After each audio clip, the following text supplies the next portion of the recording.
Hello and welcome to another edition of the One Team We Agree On. I'm Jillian. And I'm Kyle. How are you doing today? I'm doing fantastic. How about yourself? I'm doing great.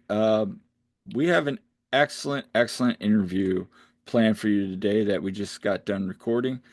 Do you want to take away who we're talking to? Yeah, so we are thrilled to have former Union 2 coach, most recently the U18 men's national team coach. Also, he coached at Penn State and West Virginia University, Hmm. Coach Marlon LeBlanc. Yeah, no, this has been something, for those of you that follow us, we cover Union 2.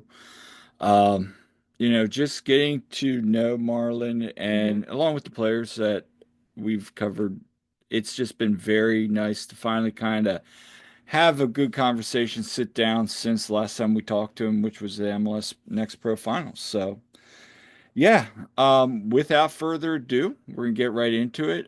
Here's our interview with Marlon LeBlanc. We are thrilled to welcome our guest tonight, former Union 2 head coach and most recently coach of the U18 men's national team, Marlon LeBlanc. Marlon, how you doing this evening? Guys, it's great to see you. It's been a few months since I last got to see you, but I'm doing Yeah, great. well, we appreciate this and you taking your time to speak with us. So, want to kind of get into this. Marlon, talk about how you first got into the sport of football and ultimately how did you end up getting into coaching? Yeah, well, I consider myself to be an old timer now, by the way. So many moons ago, when I was born in the 70s. No, um, uh, I think typical soccer kid, super hyperactive as a child. Um, you know, m- get my mother got me in, just needed to get me active, so she threw me into soccer. Um, it caught on, got really excited about what I was doing. I just remember having fun. Those are again decades ago in terms of childhood memories, but moved through the pathway, the old ODP system, Hmm. before the all these academies and everything else were developed. We had what they call the Olympic Development Program. And I had coaches like Nelson Rodriguez, who actually now works with MLS, Hmm. was formerly with the Red Bull organization. Manny Shelshite, who's a legendary coach out of New Jersey, who's also been with the Red Bull organization, but coached at Seton Hall for many years. Ray Reid, who was head coach at UConn for a long time in Southern Connecticut State and won national championships there. Lots of those kind of great coaches that I got to come up with in the old ODP system. And grew up watching guys like Tab Ramos and Tony Miola and John Harkes and Claudio Reyna, all these legends of the game that many of our probably kids have never heard of or don't think about. But I just remember kind of getting caught into the game of the old Rutgers teams and Hmm. guys like Alexi Lalas and those guys were playing back in those days and just getting caught up in it and loving it. The college game at the time was the number one way to make it to the national teams and to kind of the number one thing that young kids were watching growing up. And in those days, when you go to a Rutgers game, and I grew up in New Jersey and went to Hightstown High School in New Jersey. In those days, you were talking 10,000 people crowds were Hmm. the norm in those days, and Princeton was good back in those days, and Bob Bradley was coaching at Princeton, and Bruce Arena was at Virginia, and I had those guys even as ODP coaches back in the day. So, that route was the route to kind of get your soccer fix because there weren't games on TV like there are today. They say now in the United States you can't there's nowhere else in the world you can watch as much soccer on television as you can in the United States. But back then, you'd be lucky to catch a game a week. And so kind of progressed through that, went to Penn State, had a really short kind of career at Penn State before I actually got into coaching and started coaching actually the head coach of Penn State's son's team at the same time, also coaching the women's club team at Penn State. Um, and then after I graduated, the head coach at Penn State asked me to actually join the staff I remember seeing my first contract, and it was something like 16 grand a year, which was, I said, this is a full-time job after you have a Hmm. degree. And I got a degree in economics, which is kind of crazy that you end up going into coaching and making 16 grand a year to start off. And then spent the better part of 6 years at Penn State learning how to be a coach and an assistant coach at the time, before moving on to West Virginia University, where I became the head coach and spent 14 years as a head coach at West Virginia University. So now making my way to Pennsylvania and returning to the Philadelphia area with my son and joining in the Philadelphia Union as the second team coach back in, I guess that would have been 2020. Hmm. All right. And it's fun fact actually, there's two teams we agree on because, you know, yeah, the Union, but also Penn State. So, Oh, I Yes. see. We've always You been look. Penn State fans. Yeah. I almost went there for college. I was like dead set on going and I totally had plans on going. And then like junior year, I changed my mind. I was like, nah, I want to swim competitively in college, went to Stroudsburg instead because I was not D1 quality swimmer. I was more D2 if that was my jam. I was recruited by Bill Dorncott at Penn State, Yeah, I remember Bill. Yep. yeah, and going after club, I kind of gotten to know him. He was coaching the club team at the time. Oh, what was the guy's name that was the coach back then before him? Went to Brown after. Oh, Peter Brown. He ended up going to Brown. And kind of got to know them, and ultimately just decided to go to local, down to Westchester. So, but no, what was the ultimate decision on Penn State for you? Was it just we'll go because they were a soccer powerhouse back in the day? They Yeah, it still was are. it was definitely the soccer. Though I remember when I graduated from high school, I was like 5'7", 135 pounds soaking wet, maybe. Um, and I probably could have used a gap year. You see a lot of Hmm. kids now taking gap years and being a little bit more prepared, both socially and soccer wise for that next step. But yeah, I chose it specifically for soccer. I still have lifelong friends that are part of that were part of that team. A lot of local guys actually to hear: Brandon Seaman, Jay Cafferty, Matt Woolley. All those guys were Penn State guys when I got there. And still have lifelong friends. So no complaints about that decision. Though if I would give advice and do it again, and certainly now in today's era of college athletics, where more and more guys are older entering college, certainly would have probably preferred to have taken a gap year before making that decision. Yeah, I think that's a big thing with a lot of athletes now. I kind of get your sentiment on that because you see, especially when I was getting out of it, a lot of kids just coming in that weren't prepared and they could use that, whether it be private school or just training, and just kind of learning a little bit more before they get to college. And it's only going to get tougher. I think Yep. the junior college route, especially if they're getting those years of eligibility back, means another older freshman coming in maybe at 20, 21 years old. And it's going to be tough for a 17-year-old, that's, like I said, 135 pounds soaking wet to be able to compete with a 21, 22-year-old right from day one. So let's talk about what were your influences in coaching back then, even now? Who did you kind of look to for influence there? Yeah, that's you know really, really hard. I had so many great coaches that I had the opportunity to play for. Like I said, Manny Shalshite, Bruce Arena, Bob Bradley, all these guys that came through. My college coach, Barry Gorman, who's essentially a legend in terms of coaching education, who gave me my first opportunity. All of those guys were influential. Shellis Hyman was a great friend as well. Shellis was the head coach at SMU for many, many years, and actually was after SMU went to FC Dallas to be the head coach at FC Dallas, um, and had the opportunity to travel to European Championships and World Cups with him and Barry. But really, I think it was getting started so young when you still felt like you could play, but maybe felt like you were a little bit better at coaching than you were at playing. Um, Really just monopolized my passion for wanting to do it as a career. Even though I did have a degree in economics from Penn State, I just couldn't picture myself sitting behind a desk, from 9 to 5 every day. I still had a passion for being out in the field and wanting to do it. And, um, there were lots of influence. I loved Arsenal as a kid growing Mhm. up. I still love Arsenal to this day. Um, at a When I was a freshman at Penn State on the team, there's a great friend of mine now who was actually in my wedding. Michael Cole was came from Derry, Northern Ireland, and had come through the Arsenal system as a academy player. And he hooked me as well when I was a freshman at Penn State and really got into it. And um, I think my influences were more, maybe people I didn't get to connect with, like an Arsene Wenger, and Mhm. seeing the way that his football was with Arsenal. Notwithstanding a lot of black players on the Arsenal team.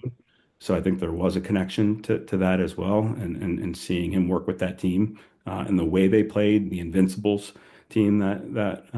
that went undefeated in the Premier League, those types of things really, I think pulled me towards wanting to coach the game, and then obviously the old Barcelona teams, the great ones that came through and were that played the beautiful game, the old Brazilian teams with guys like Dunga and Ronaldo and Rivaldo. Those seeing the game played that way was mesmerizing as a young coach and wanting to kind of replicate those kind of things. And probably showing my age as well, but I remember growing up in the 80s playing soccer and I like AC Milan and having you couldn't watch soccer back then, so you get like the little magazines and the little home videos and it's amazing like you said because I was big Gout fan growing up, Rudy Gout and oh my gosh, Beckenbauer, all those guys, Beckenbauer's my dad's and, favorite. and Yeah. Van Basten, all those guys, and you just would read about them, and that's where my love of the sport came up, And growing. you know what else? And they talk about the power of a World Cup, but the Yeah. 90 Mhm. World Cup. Hmm. I don't think you don't realize until you go through it what it means to have a World Cup in your country and seeing it up close and personal. And essentially, I think this is what 18 years old, 17, 18 years old at the time that World Yeah, Cup, and you're hooked. And I think that we're going to see the same type of impact here coming up soon. we're definitely going to talk about that a little bit, but I want to get into some experiences at when you were at WVU, but first I want to ask you, and you've probably had this before as a coach, being asked, why do you coach? The why. Why do you do what you do and not something else? And I always like asking colleagues this question is, why do you coach? Yeah, I think you can ask that question in a number of ways. Why do Right. you coach youth players? Why do you coach Hmm. this age group? Why do you coach professionals? I think for me originally, I think it's evolved. I think originally I started coaching because I felt like I maybe gave up playing too early and wanted to stay involved. Then I fell in love with the game and and felt like I could help other players fall in love with the game. Then as I started going through like the coaching education process and the licensing and the schooling and all that kind of thing, you started to feel like you were getting better at it and you wanted to see how good can I really get at this thing. Then when I got into college, I probably wanted to coach because it was a paycheck, and then when I started a family, I wanted to support my family. And then when I started to have kids, I wanted to teach them what maybe I didn't do quite as well. And then as you get to now the Philadelphia's and it's about the development, it's like my whole reasoning completely went to I want to see these kids achieve their dreams. And so, and I felt like I was uniquely able to help them move on that pathway towards achieving their dreams. And so I've had this whole evolution of why. I don't know if any one is more important than the other, but I think it's constantly evolving and it's constantly changing. And depending on what I do next, and even with the national team, it was a little bit different and why I'm coaching. So um, I I guess in a long-winded answer, and in terms of what your question was, I don't have one answer for you, but I do think it's something that continues to change, continues to evolve, continues to find different and new meanings, and certainly I think um, you know it becomes more and more fulfilling the older I seem to get. I think you hit the nail on the head. If you would have asked me when I started coaching 20 years ago why I coach, I probably wouldn't have given you a good answer. But now to see that evolution, and I know for Jillian as well, why we do what we do, I think that's the biggest thing is it always evolves. And probably 10 years from now will be different, as well. So no, that's the perfect answer. But like you said, there's really no real answer because it does continue to evolve. But transition a little bit to your time in West Virginia. I'm curious because you coached Jack Elliott, you coached Ray Gaddis, two former Philadelphia Union players. If you can talk about seeing their evolution and development a little bit, and then also just kind of you're going from being an assistant to now like the head coach. Were there any lessons learned throughout that, that looking back you wish you would have known now? Yeah, look, I have uh, two of the greatest players I ever had at West Virginia were Ray and Jack. Ray, interestingly enough, was the first ever home visit I ever did as the head coach at West Mm. Virginia University. Where his family invited me into his house, and I sat down and, you know, talked to him about WVU. And he was a kid who had everybody after him, UCLA, Indiana, all these blue bloods. And here I was at West Virginia, sitting in his home and talking him into giving us an opportunity to show him what we could do and what we could do with his career. Jack Elliott was a really funny recruiting story. My assistant at the time, who's now currently the head coach at West Virginia, who played for me also. So he played for me, was my assistant, and he's now currently the head coach. Went to the same um, school that Jack did in England and was at home for an alumni kind of like event at the school. And then came back and said, "You need to see this kid play." And so I remember I got on a plane, overnight flight to London. Um, my assistant at the time, now head coach Dan Stratford, picked me up at the airport. We drove to where Jack was playing in a men's game at his school. It was literally raining sideways, pouring down. And I remember Jack scored playing center midfield as like a six from like 35 yards out, an absolute bomb. And when I tell you I was 5'7", 135 pounds when I graduated from high school, Jack might have weighed less when I first saw him. He was that skinny, and a beanstalk in terms of his height. But um, met with the family after, offered him a spot that day. Actually, my recruiting skills got him to commit for nothing on zero scholarship. Before he stepped foot on campus, I had had some money open up and I gave it to him, which went a long way towards their trust in me, obviously, as well, because at that stage we didn't have to. And obviously, Jack ends up doing really, really well. Both guys did really, incredibly well for this club. Won a supporter shield. Ray is one of the all-time minutes leaders Mhm. at the club and games played and appearances. And Jack, obviously, a very, very great career here as well before moving on to Chicago. But um, it was the two of them really probably helped me get the job here too, because when the job opened up, they were both starting in the back four for the Union at MLS's back Mhm. during COVID. And the opportunity kind of popped up out in the middle of nowhere with the change at Union 2. And Ernst had two guys down there that he could talk to about me on the spot, which worked out pretty well. But um, moving from an assistant to a head coach and lessons learned, all those kind of things. Look, I think um, I think when you're an assistant, you're just trying to pick up as much as you possibly can. And I think a lot of times you learn more about what not to do than you learn what to do when you're Mhm. assistant coach because you're a little bit closer to the players, especially when you're a young assistant coach. Mhm. you build those relationships with the players, and you kind of see what they like and what they don't like, what the head coach does, and you have an opportunity to be like an intermediary between the two. And so I think I learned more about what not to do. But even as a head coach, I could tell you, as a head coach for a better part of 20 years now in my life, there's so much there's so many things that I did when I first started that experience would tell me I would never do again. Mhm. And you learn a lot from the mistakes that you make early on as a coach, even despite the lessons that you learned, as an assistant coach. So I think coaching is about evolving as much as the meaning of why we coach evolves. It is about learning. I think I've been blessed to have a kid in this age group that's kept me young in terms of needing to find new ways to adapt and change who I am as a coach. I think when we were kids, um, you'd go run through a brick wall for your coach, right? And Mhm.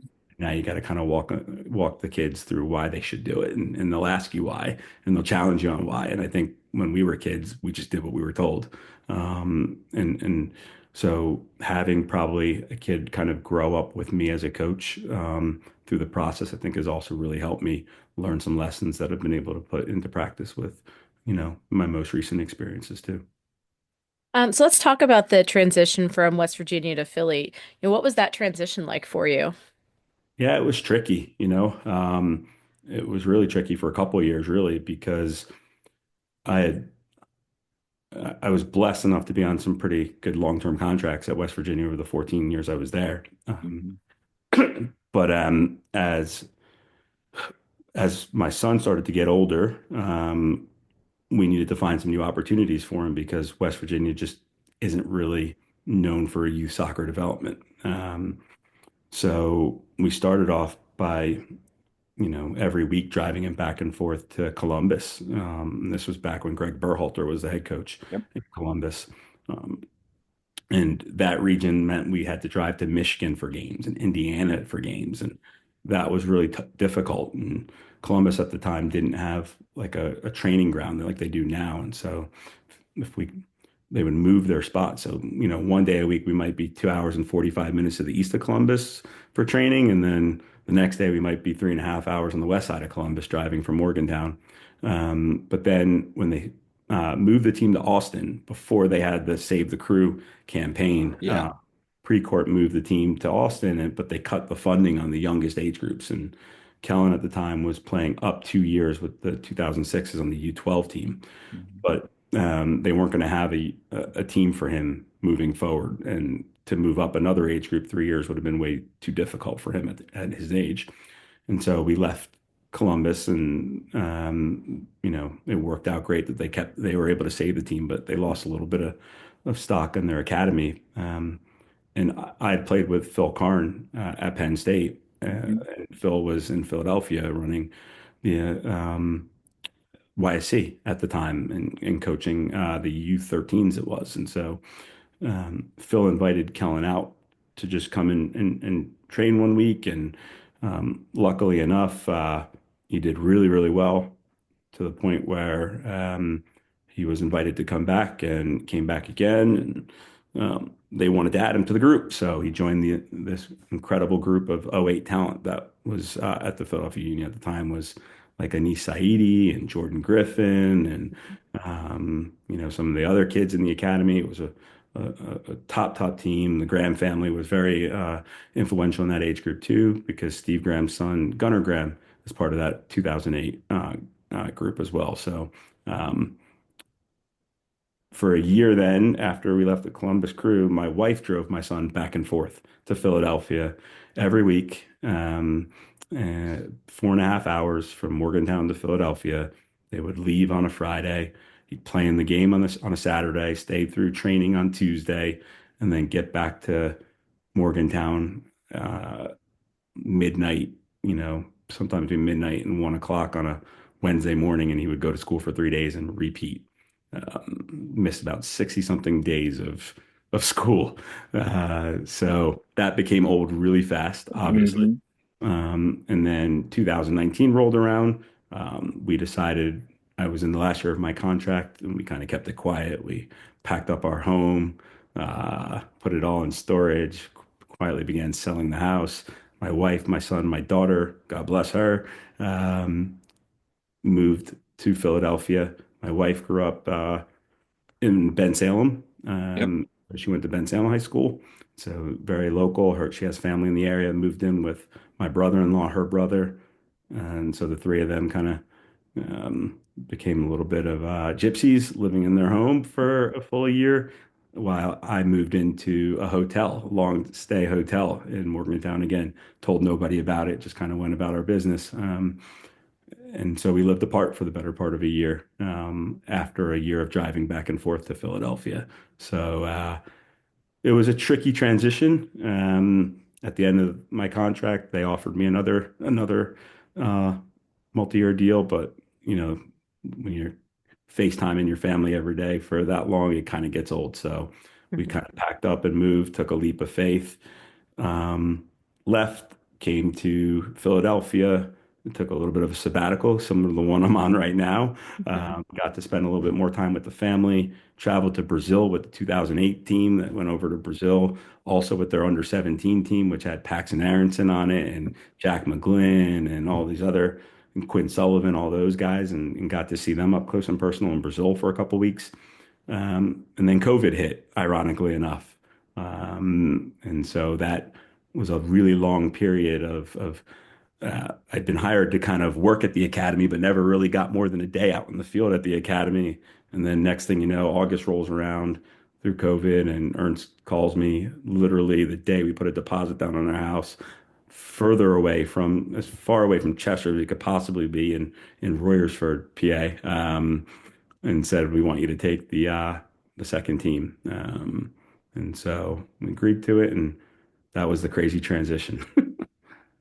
Yeah. Ooh, I can't imagine doing that drive so much. I mean, even from where we are, we're in Lancaster, and it's like Yeah. we just had our Pennsylvania YMCA state meet at WVU. Yeah. Yeah. Oh, really? Okay, yeah. Yeah, for Yeah. some reason they have the Pennsylvania meet there now. Yeah. It's So, like, oh, but no, My but wife's car has over 200,000 miles on it still right now. She's it, still driving the same one that she was driving back and forth. oh wow. Yeah, Oh it's wow. crazy. God bless. it is. Yeah. I I want to touch on, last year because, just speaking with you out in training and just in the interviews, how special that team was and just the experiences and seeing that. And I just want to get some of your favorite thoughts and memories from that year. And I'm sure you have many, but just kind of your thoughts on just that whole little encapsulation of, your time with the second team.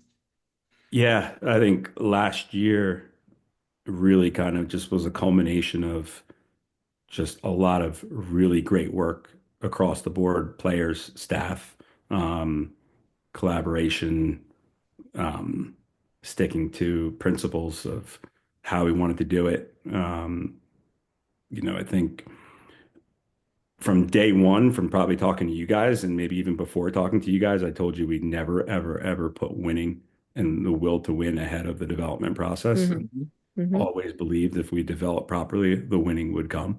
And the winning happened in year one, it happened in year two, but it really took another level in year three of Next Pro. And yes, we made the playoffs all 3 years.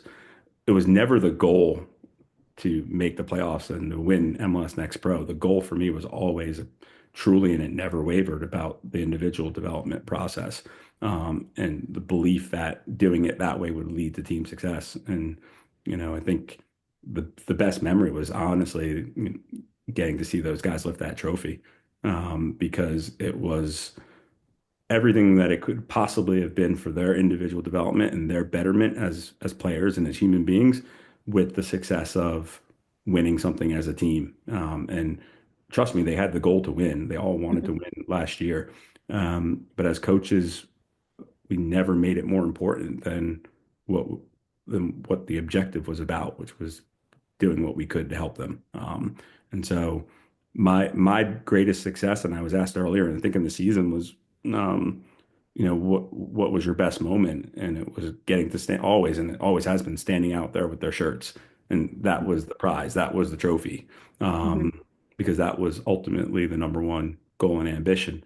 I can say to you right now, still doing that was still even better than winning the Eastern Conference Championship because that was still the number one goal was them making it to the first team, them developing, getting better, going to college, whatever it might have been. But the for me, it was probably the most satisfying part. Maybe not the best part, Kyle, of last season, but the most satisfying part was sticking to your guns as a coach and doing what you believe in, principle wise, and still getting what you thought you could get out of the group collectively as well, which was winning a championship and doing it the way that we did it. There was proof now to the concept of what we've been talking about year after year and game after game, and seeing it kind of come to fruition was really satisfying. Yeah, I think you hit the nail on the head of just the development. And it's never been about winning, it was about development. You said that many times to both of us. Yep. And I think that's one thing we've always been very, impressed with, not only Hmm. just the second team, but the academy model of that as winning as a development as a wins way of winning. So And I feel like it keeps them grounded a bit too. It's like, yeah. yeah, they're doing really well, but here's the main focus, you know? Yeah. So, like Jalen Hurts says, keep the main thing, right?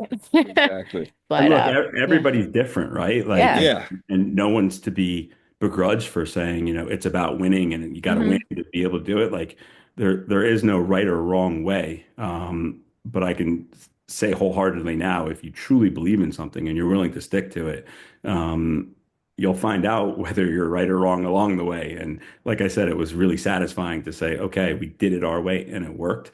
You can win and you can develop at the same time. You can develop and it'll lead to great winning at the same time. And so, yeah, I think these players now are in a different world, both personally and collectively as a group. And I'm glad we were able to give them that last year. Yeah, you could really see how they were bought in and just that team camaraderie. Like they Hmm. always talked like when we'd interview them too, how bought in they all were, how their locker room was great. And they always had really good things to say, about your coaching style. And we talked to Frankie, Eddie, Neil, like all those guys. I think it was Yeah. just the biggest thing I will take away from that whole thing was there was everybody had the same voice. There wasn't Yes. the language was all the same. And that's as a Mm-hmm. coach, just people listening, that's when you know you have something very special. Yeah. And even said that to the national team kids. And I mean, you want to talk about a tough, um, the project of coaching a national team and bringing kids together from all different clubs with all different styles of play. And in our and maybe they don't know each other, they don't play each other very well, but play with each other often. But the importance of a great locker room can't be Hmm. understated. Like camaraderie in your locker room, and and that's just not the players, the coaches too. Mhm.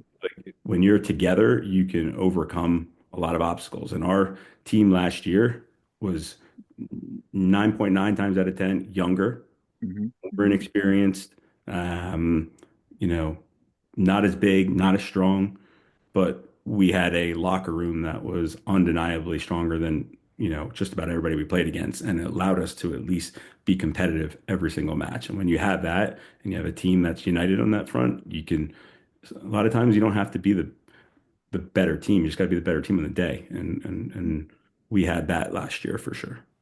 And let's go ahead and talk about your time recently coaching the U.S. Youth National Team, the U18s over in Spain. Just talk about that experience. Yeah, fun experience. It came about a little bit out of nowhere. Believe it or not, I only had 2 weeks to prepare for the camp. Um, Michael Essien, who is now an assistant at Nashville, was their last coach. And it was a tricky situation because literally it was a FIFA window and every team was active. Mhm. And so there wasn't even an opportunity to maybe pull a coach from a different age group to coach them because everybody was out and about somewhere. And so, like Frankie was away with the 20s, the full national team was going as well. Kellen was away with the U17s in Costa Rica. And so there was a lot going on that week. So I got a call literally 2 weeks before the start of the camp saying, hey, we'd like you to take the under 18 national team to Spain to play against Morocco and Norway. And I went, wait a minute, I got to think about this because it was coming up really quick. I had two Mhm. weeks to prepare. Didn't know the players, didn't have a staff put together. So he's like, okay, they said, okay, give us 20, give you 24 hours, but we need to know pretty quickly. Because I think it was right around March 1st that I got the Yeah. call on the 16th. Um, so I said, I thought about it. Said, you know what, it'd be a good experience, something I hadn't done before. Um, Opportunity to work with some of the best young talent in the country, pros on all these young, these teams, and said, why not? Let's give it a shot. And so had 2 weeks to prepare, 2 weeks to learn a new game model and principles, to build a staff, to build a trip, and even the roster literally went down to the last day because a lot of teams were starting Open Cup that week and wanted players to play in that Open Cup game. They had players who were getting some minutes with the first team or were reserves with the first team, but it was a FIFA window, so technically everybody had to release their players to the national team. So there was a lot of back and forth going up literally up until the last day. So the roster wasn't set until the very end. So there were quite a few challenges, even just heading into it. Um, I don't know if you remember, but the night of the 16th, we had heavy, heavy winds in the area. Mm-hmm. And Mm-hmm. we actually got delayed an hour and a half on the runway at JFK. Oh, We missed our connection in Zurich to head over to Marbella. So we oh, had to spend another 12 hours in Zurich before we could get the next flight to get to get to Spain, into Malaga in particular. There aren't that many flights that go to Malaga. So we got in at ended up getting in at like 3 o'clock in the morning. So it ended up being an adventurous start to the trip, notwithstanding meeting everybody for the very first time, Mm-hmm. players and coaches as well. Um, but what a great experience it was. I'd coached internationally with the Union before. We went to Colombia before we won a couple games, and our hotel mysteriously caught fire on us in Colombia. oh. I don't know if you Yikes. remember that story back in the day, but I remember something. No, that was David Vasquez. Didn't David recently at one of his camps last year? Didn't his hotel get evacuated when he was on a international window? I want to say or something. oh yeah, that was I think in Mexico, right? There was Yeah, something yeah, yeah, happened close something to like that. I remember reading about that. but yeah, we were a union too a number of years ago, and Oh the wow, hotel caught fire, so that was interesting. But awesome. we happened to win a couple games that maybe we shouldn't have won over there, and Yeah. so it was my second opportunity really managing internationally, but this time with the national team. We had 8 players get Hmm. some type of bug or food poisoning the night Mm. of and the day of the Morocco game. So we had to change our lineup that day. We had our goalkeeper threw up after the national anthem on the field. Oh. We went down 2-0, playing well, and came back. Incredible resilience from the group, and came Mhm. back and drew 2-2. Morocco was outstanding players from Chelsea and Inter Milan and Genk and Hmm. all over the world at great, great clubs. Fantastic. If you remember, they actually beat our Olympic team, the Moroccan Olympic team, and they Mhm. finished in the medal round actually. All But right. it was 4-1 against our Olympic team, um, that they ended up beating the U.S. And so it was a really good result for us, especially being 2-0 down, to come back and find a result in that game. And then 2 days later, we play Norway, and win 4-3.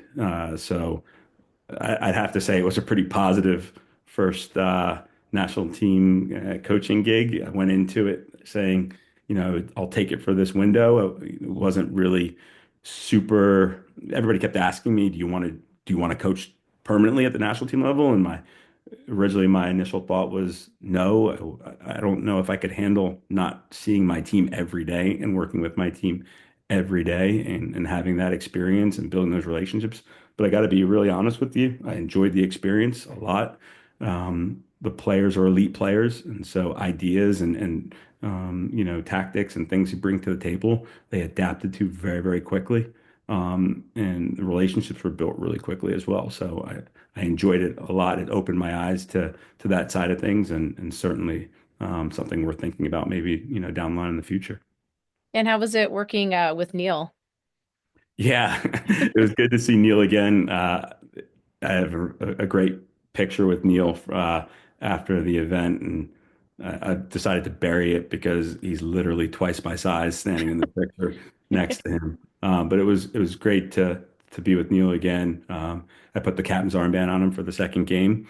You know, he played 90 in the first game and 60 in the second game. And um, you know, I've known Neil since he was a little kid, and getting to another opportunity to work with him was fantastic. And having worked at all these different levels, would you say there is a level of coaching that you kind of feel is your favorite?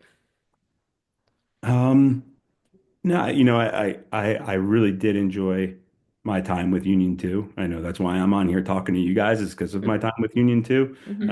Hmm. It was different. You know, you come from the college game and coaching to win Hmm. every match, and knowing that your job depends on your results at the college level. Um, to now, you know, kind of going to this pro atmosphere that's really about young pros and development and teaching them how to be pros, and you know, there's an expectation of wanting the team to do well and winning, but also maybe not at the forefront of your thought process, and being able to compartmentalize that as a coach who wants to win and wants to do well and knows that, you know, my experience as a pro coach here will also determine my own personal career and future, but at the same stage, not putting one ahead of the other and making sure that um, your objectives are still achievable for each of your individuals.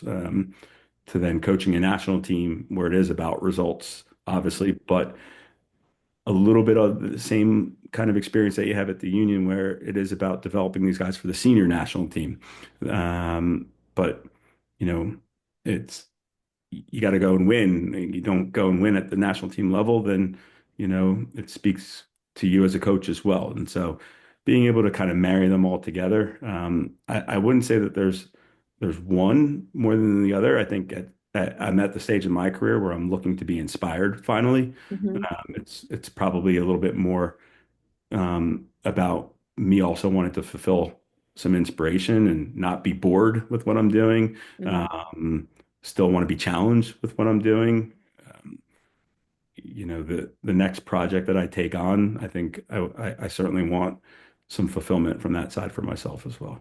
Sure. I know at each level, you pretty much there's something rewarding to be found at each one and things to learn. I know like Kyle's coached anywhere from like college to, developmental, and Hmm. I haven't really done college so much, but I've done high school developmental, like all the way down to teaching babies how to swim, But, definitely something to be learned and taken from each step of And, the and journey. and like I've always said, it evolves over time. You think you get Really locked does. into one thing and then it just changes. But I do want to talk about development a little bit because, I don't know how much you still follow the Philadelphia Union, but now you've seen Frankie getting some starts, and McConaughey's made some appearances, and they were big. And then you have CJ, Kevin, David, all those guys that are, signing homegrowns. Like to see that development as a coach, does that still does it make you proud to see now Frankie go and do well and just seeing that journey he's come from? Yeah, you know, I obviously do still follow the club, and I will probably for the next 6 years at least, Mhm. because my kid will be around here for a long time. But Yep. the yeah, you know, it's no different with Paxton Hmm. and Jack McGlynn now that he's in Houston, and Right. Brandon in Montreal. Like I still have relationships with all these guys, and with Frankie. You know, I'm uh, really close to Frankie because he was one of the guys I started off with when I came to the Philadelphia Union, and got to see his evolution as a player. But for me, because it was about the relationships and the individual more than it was about the results and the winning, um, I guys like Frankie will forever be, you know, um, part of the puzzles that are put together that complete me as a coach. Right. Um, and it's not just the Frankies of the world. Ian Abbey, who went from Rutgers to Providence, you know, still communicate and have a relationship with him. Jackson Gilman, who's at Pitt, I got to see not too long ago. Like all of these guys, when for me, coaching is about relationships, and it will never stop being about the relationships. And so I'll continue to support and talk to Frankie from afar. I, I got to, you know, to see Eddie Davis and those guys not that long ago as well. Hmm. Eventually, I'll make an appearance at a Union 2 game. So far, the schedules haven't worked out to be able to do that, but eventually I'll make an appearance and I'll get to see them. But look, I'm incredibly proud of Frankie and Quinn and Cavan and Makanya and all of those guys, and the next ones are coming soon. And Mhm. whether it's here or in college or in Houston or in Chicago, uh, those relationships I think are stronger than just these moments that we have in time. And the more you kind of foster and you work at them, the better they become. And Jack just had a baby, and like, Hmm. was that Ray's about to have his second. Like, Mhm. there's so many cool things that are going on in these guys' lives that go far and beyond the field that I think that that's just as important than what as watching them, get to finally get to step on that field with the first team on Saturday nights, and also being invested in their lives as young men. That won't go away. Yeah, and I know recent bit of news, apparently Jan Glavinovic at center back, he's we haven't heard an official statement or anything, but supposedly he's torn his meniscus, and so now there's that question mark at center back, and of course Neil having gotten that first team deal, um, we'll see if maybe he gets a chance. But what are your thoughts on how he's been playing? Do you think, in your opinion, if he's ready to jump into that role? Yeah, look, I think who knows if anybody's really ready until you actually Right. give an Hmm. opportunity, you know? Hmm. I could say the same thing about coaches. Like, I don't have any MLS coaching experience, but I can't get any Hmm. until I do. So it's one of those things where it's like sometimes, you know, sometimes going out there and doing it also get you ready than just Yep. saying, you know, oh, he's played enough minutes in the second team, or oh, he shows, oh, now you know. There's no magic crystal ball that tells you exactly when somebody's ready. So Hmm. um, there were lots of people who didn't think Frankie's ready. And is Frankie Hmm. ready right now? Maybe, maybe not. But he's Right. performing, Yeah. and he's only performing, and he's only opened our eyes because he got the opportunity to do so, right? Hmm. You'll never know if Cavan can play 90 minutes until you let him go play 90 Right. minutes. You never knew that Quinn was going to be able to be a starter and get all these assists and goals for the team until he actually got to play. So look, Neil will make mistakes when he goes in. They all make mistakes. Hmm. The most seasoned veterans make mistakes in our first team and around the world. So uh, I I think Neil is the type of kid you want to give an opportunity to. Hmm. Um, Hmm. when he's ready for it, who knows? But I think he'll be more ready for it the more times you put him out there. So Yeah. Absolutely. I think that's a great point because, yeah, it has been great to see, like, these guys. It's like, all right, let's see what you got. Makanya, Frankie, and Sink or Swim. And I mean, I was impressed. I thought, they held their own, especially, against a tough team like Miami and some of these, like, seeing them go toe to toe. So, yeah, I think that's, a great way to put it. Let's talk about Kellen for a bit. He just signed that MLS Next Pro contract. And what as a father does that mean to you? And how has it been to watch his growth and development? yeah, I think. Look, I'm obviously we are as a family incredibly proud of him. I think what we're most proud of is that he when you I can't remember what the phrase that you used before. Keep the thing the thing. Is that what you said before? Keep What the was main thing the main thing. the main thing, Yeah. the main thing. Yeah. Kellen's been an incredibly driven kid since a very young age. And when we're talking about that driving between Columbus and Philly and all those kind of driving on a young kid, 9, 10 years old, when we asked him when the team went from Columbus to Austin, or when they got rid of the youth teams there, if he wanted to come back to West Virginia and play, and he said no, he wanted to be challenged. And so when we took him to Philadelphia for the first time, and we said, "Hey, do you want to do this? Because it's a lot of driving back and forth."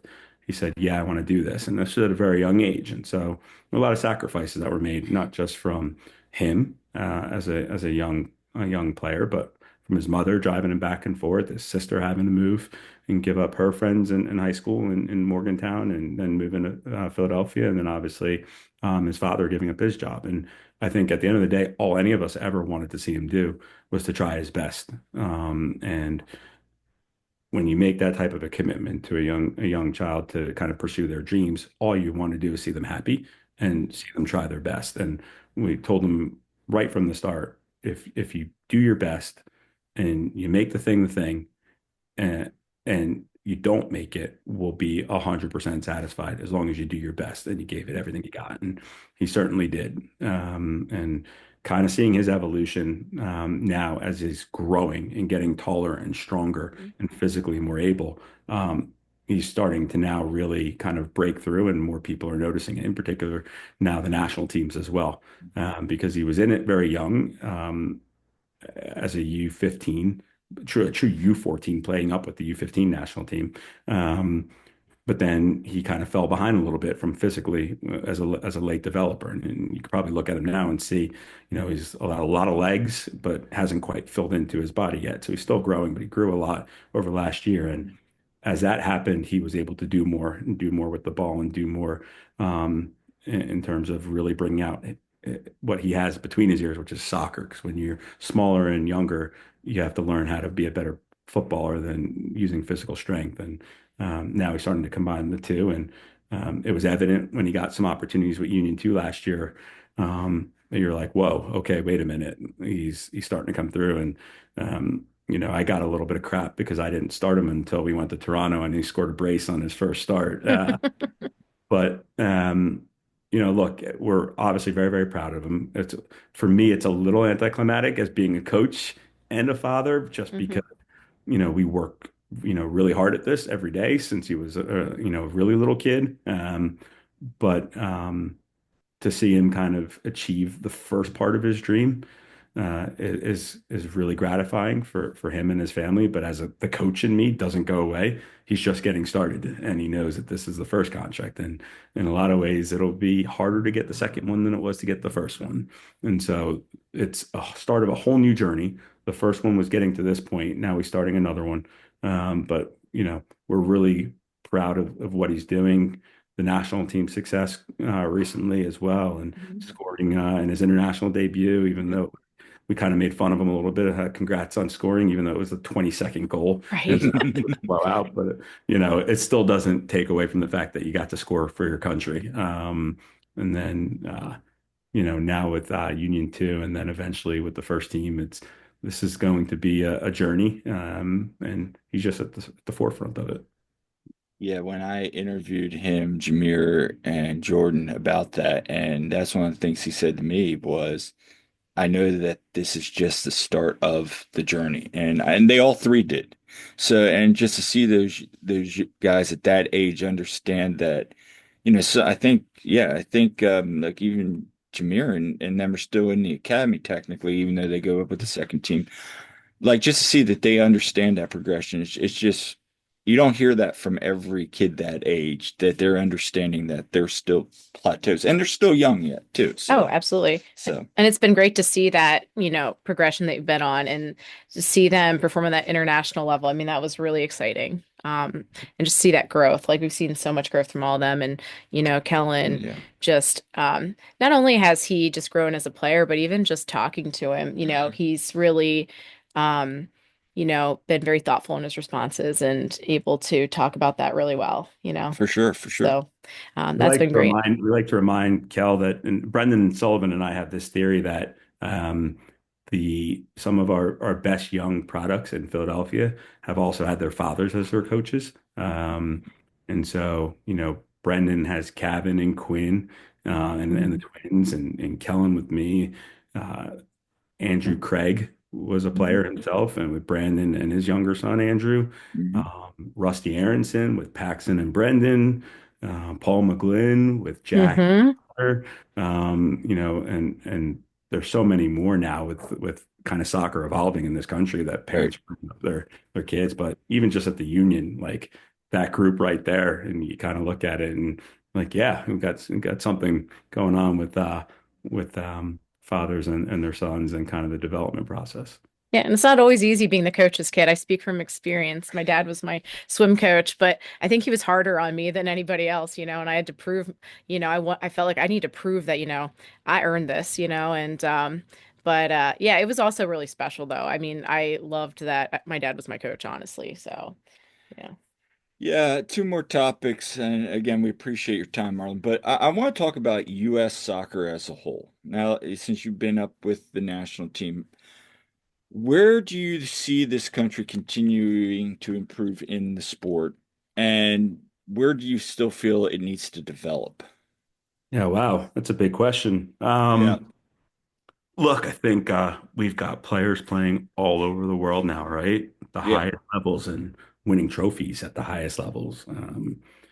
I think we've come so far, and we probably have so far still to go. I don't know if you can put a like a lid on, hmm where we're at and where we can get to. Um, this is this. I can't emphasize high enough how good the players were that I got to work with at the national team at the U18s. Um, like everyone was a good player. People were like, who was the best player you had? Like who's the next budding star? I'm like, they were all good. Hmm. They were all really good. And this is a country that I know everybody's looking at the last senior national team performance and kind of poo-pooing it and what was done there. But look, like this game's a hard game. It's a hard game to play. Um, and national teams are a hard are hard to manage too. Mauricio Pochettino is a new coach to the group, learning the players that he's got right now as well. It's going to take time, but at the end of the day, we are talented. We've got good young players coming through. What's the ceiling? Don't know if I can answer that question for you. yeah, Um, this World Cup coming up on home soil will tell us a lot of probably where we stand in the greater scheme of things, but don't underestimate the power of playing a World Cup on home soil. It could be really, really powerful. And certainly I think there are a lot of people excited for it. And um, we've got some players that are going to make it a fun World Cup for sure. Don't I hope people don't lose faith based on a couple of performances. As far as development goes, look, I'll kind of, you know, take you back to what I just said in terms of everybody was a good player. What we need to do is find ways for our young American kids to get to play first division football in this country as well. And if you watched the game the other day, you could probably count on one hand between Orlando City and the Philadelphia Union how many Americans were on the field in that game. And so you think about all these great Americans that we have playing around the world. They all can't. We have to have a domestic league where they can play in as well, especially the Hmm. young ones, because playing time is hard to come by internationally, hmm and it's obviously hard to come by domestically as well. hmm But if we're going to really see our players take the next step, we have to start judging them internationally and how they compare against the Frances of the world, the Germanys of the world, the Argentinas of the world, the Uruguays of the world, the best young players in the world. And so that means we need to give our young players, from a development perspective, Kyle, um, more challenging minutes than just MLS Next Pro, in my opinion. More challenging minutes than just MLS Next, in my opinion. We've got to get to a point where, our 17, 18-year-olds are getting regular minutes in first teams in this league as well and getting meaningful minutes in MLS at the highest levels against Orlando City and against Nashville and against Atlanta and all these teams. Otherwise, we're going to have a hard time answering your first question, which is how far do we have to go? And also, what can we do from a development perspective and how do we kind of challenge that pretense? And so I think it's hard because especially with attacking players, um, yeah, how many attacking tens and nines do you see that are Americans in MLS? There's not there's not many Hmm. across the league, right? Yet no, alone, we had, I think the Union started three Americans the other day, Quinn, Nathan, and Frankie, right? Two were fullbacks and one was a midfielder. But how many tens and nines do you see playing in MLS? Not many. So I would challenge the managers in MLS, the league. If we want to see US soccer, maybe take the next step and build more than just our European-based players, but have a viable domestic league that can also develop players to to to play young American players in those critical positions, play them up the spine of the field, and give them opportunities uh, to show that they're capable of doing, you know. And again, going back to Neil Pierre, when is Neil going to be ready? Hmm. Or he plays, the more ready he'll be. I can promise you Hmm. that. He'll get better with more and more senior minutes. Um, Cavan, same thing. Quinn, same thing. Paxton Aronson, same thing. You know, Paxton Aronson went to Europe playing more minutes in the second team that year than he did in the first team. Those kind of young talent. Now you look at him and what he's doing in Europe. Those young talents that are Americans need opportunities in MLS to thrive and get better before we're probably going to see a really good, solid national team that has depth in their player selection pool. You bring up about that, about the jump, and I know Jim used to bring it up about the jump from MLS Next Pro to the first team. USL came out now with that whole Premier Division. They're looking at Pro Rel. The other thing I find interesting with that is, and you see some of these players now that were developmental products, like a Matt Real, going to Colorado Springs, and now, just Thriving. recently Yeah. thriving and Just was won a player of the championship. match Yeah. today. Do you feel like, and I'll ask this, do you feel like there should be more competition maybe on MLS as a whole, like with this USL idea? If you know where I'm going with this, because you were right, there needs to be more opportunities for these players to play a high level in the league and be able to develop. So I don't know, what do you think, or is it just going to be MLS? Like we got to get them into MLS. Yeah, I mean, I think there needs to be opportunities for players to, go on loans and Mm, push, USL. I know intra-league loans are almost non-existent, where perhaps a player that's not getting minutes here might be able to get minutes at another club. And to be quite honest with you, those are a lot of things that are above my mhm. pay grade in terms of how the league mechanisms work and how that works. But I think that innately you think about just development in itself. And you guys as swimmers would know this in terms of when you physically throw a kid in the pool and you have them swim, they adapt and they get better, right? Hmm. I Hmm. think you could say the same thing about even physical periodization and physiology. Like the Right. body adapts to its environment. You can push it, you can not push it. The body will kind of learn to do things. I think soccer is very similar. You put them into a better environment, they innately will show you an improvement up to a certain point where it maybe becomes evident that they can't do it. But if you never push them to that, then you'll never know what they can and can't do and what they're capable of. Will you always get returns on day one? No. Will you always get returns in year one? Maybe not. But if you looked at Daniel Gazdag in year one of MLS versus year two of MLS, you see an MVP candidate and you see something different in year one. If you looked at Leon Flock when he first got here to what he was when he left, you see a totally different player. You see even guys like Bueno when he first got Hmm. here to a year later. And so it takes time. How much time is obviously dependent on the individual, but if you never get that time and you never get that opportunity, you'll never know. And so, yes, maybe USL could be a better answer.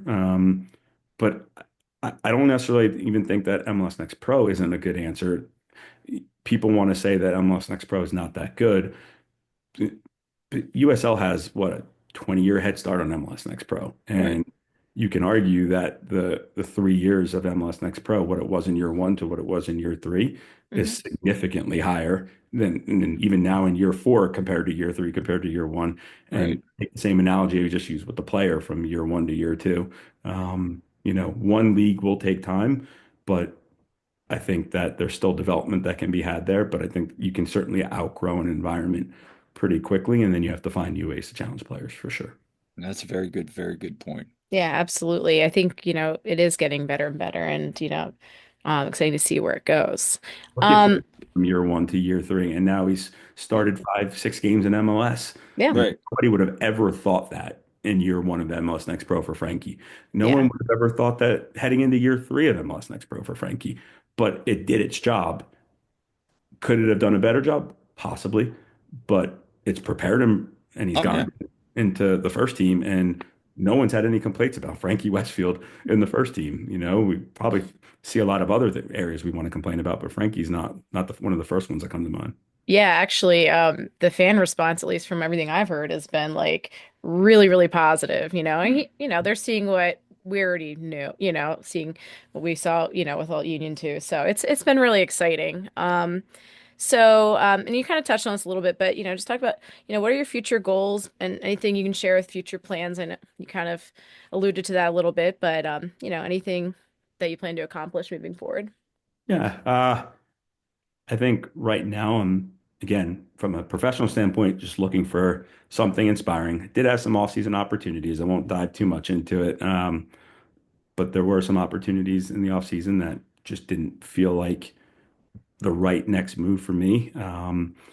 You know, my my son still has another year of high school. When I left West Virginia, part of the thought process in doing so was that he has a better chance of achieving his goals of becoming a professional, but also, kind of seeing this whole process through if we are as a family are intact. We kind of believe that having a mother, father, all of us together was going to help him in that journey too. And just because he's signed a contract doesn't kind of dismiss the fact that that needs to still finish too. So I'd like to still be there for at least around another year or so, unless the right opportunity pops up. You just can't say no to, and then we kind of have to figure that part out. But I think that's one ambition is to continue to be a father for a little bit longer, and as long as he'll probably want to keep hearing my voice in the back of his head. Combine that with, you've probably seen I've done some stuff with Brendan uh, Hmm. Mhm. and the Sullivans and kind of Brendan's venture and into some individual and some private stuff that this whole theory of these fathers that coach their kids and it turning out pretty well. I think people see some expertise and some value there, and so we've started on a project together and with extra time and that's his vision and yeah, but at the same stage, just keeping the options open. Took this national team, this gig most recently, and looks pretty good on the CV, especially with the success that we had there. And it was another experience that opened my eyes, but um, just going to take my time and figure out the right thing to do. Hopefully, get to watch some games with my son playing and sitting in the stands doing it. And I'll probably head to the GA Cup and thinking about going to the GA Cup next week because Kellen's going to go down there with the U18s. Yep. They won that last year, and I got to see a little bit of that last year. But yeah, just want to be a father, uh, be a be a husband, and you know, just enjoy this time and a little bit of a break. Yeah, and I think you've earned it. And family comes first, so that's So good that you get to enjoy that a bit. absolutely. Absolutely. Well, Marlon, we appreciate your time before we get out of here. Where can people find you on social media? Oh, my Instagram's private, so Okay. I did see I've got a lot of follower requests on there, but I kind of like the privacy of Instagram. Um, so if somebody wanted to, I don't even know what it is that Kyle to tell you what it is. Julian might know, but I don't even know. Yeah. That's something. Yeah. But I honestly don't even spend that much time on there as much as I used to. And then I do have an X account. It seems weird that I just called it X because it's still Twitter to me. But We refuse to call it X. It's Yeah. Twitter, like all the way for us. I don't even know what that is. But I think if you just put my name in, it'll pop Yeah. up. Yeah. That one's open because I just do more coaching stuff Mhm. on Mhm. the Twitter account. But yeah, my Instagram's pretty much just family stuff on my page. There's probably maybe a grand total of 5 or 6 posts in the 5 or 6 years I've had an Instagram account. So there's Yeah. not much on there. No, that's fine. But again, thank you so We much. so appreciate it. So As always, great to talk to you and appreciate all the times we got to talk to you last year with the season, so what a memorable season that was. I mean, that was special. So so yeah. But thank you for everything, Marlon, and for your time and we'll look forward to seeing what next steps await you in your journey as a coach. Thank you guys Yes. for everything and continuing to cover the second team. I think Hmm.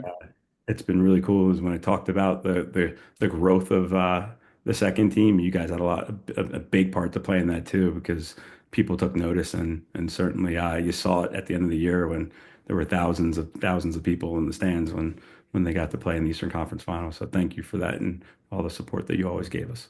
Our pleasure. Yeah, It's been great to cover and hope to see that continue to grow for sure. for sure. Well, thanks again, Marlon. We'll talk to you soon.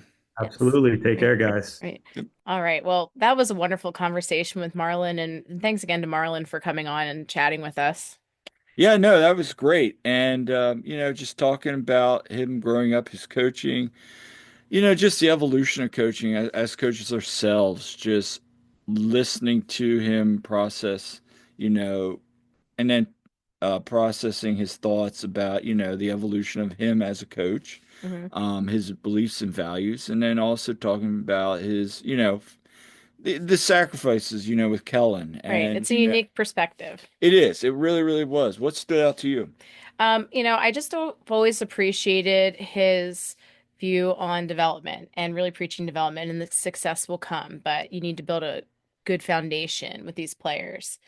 And it was really neat to hear how his experience was with the U18s recently as well. Mm-hmm. What No, an that was honor for him. Well deserved. yeah, and so again, with Marlon, we thank you for your time. That was excellent. Yes.